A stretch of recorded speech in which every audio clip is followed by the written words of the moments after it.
What if I told you that gold, yes, old-fashioned gold, now makes up a bigger chunk of global central bank reserves than US Treasuries for the first time in nearly 30 years?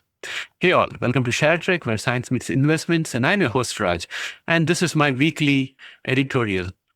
Today we are diving into something that's shaking up the foundation of international finance, gold's dramatic rise as the second largest reserve asset in the world, right behind the US dollar. For the first time since 1996, central banks collectively hold more gold than US Treasuries. As of August 2025, they have accumulated around 4.5 trillion worth of gold compared to about 3.5 trillion in treasuries. That's a major reversal. And it's not a short-term trend. Over the past 3 years, central banks have been buying over 1,000 metric tons of gold annually, more than double the average from previous decades. Gold's share of total reserves has now climbed to about 27%, boosted by these record purchases and by a gold price surge above 4,000 per ounce in 2025.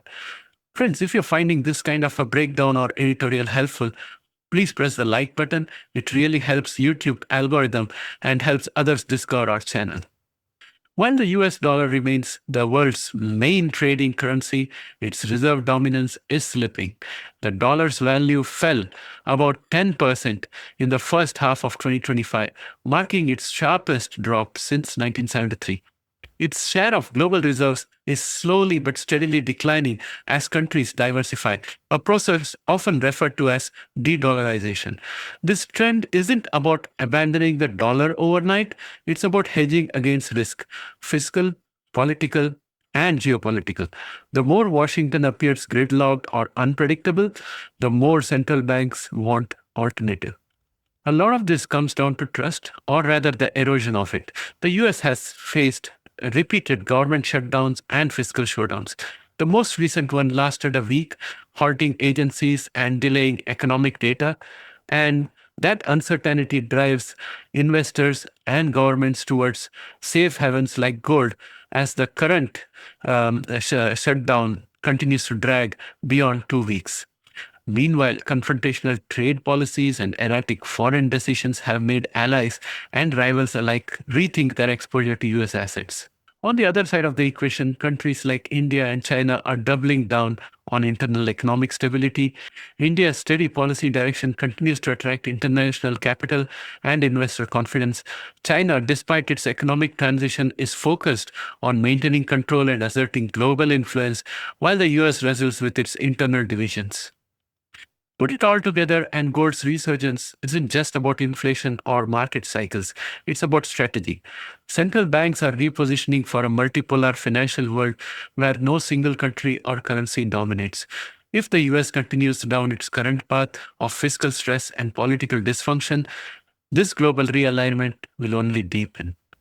And I think after the World War II, there have been many generations that have grown up without understanding how difficult it was during the World Wars and how difficult the multipolar world was before World War II settled it for everybody and the US took a leadership. We have taken the relative peace as granted. And because of the relative peace and global cooperation and open borders to a good extent, we have been able to have a whole lot of development, not only in science and technology, but also improvement in the standard of living. And we have pulled out millions and millions of people out of poverty into middle class and beyond. Now, all of that stands to be reversed if we get back into a multipolar world with no clear leader and with no clear benevolent leader who shows the right direction.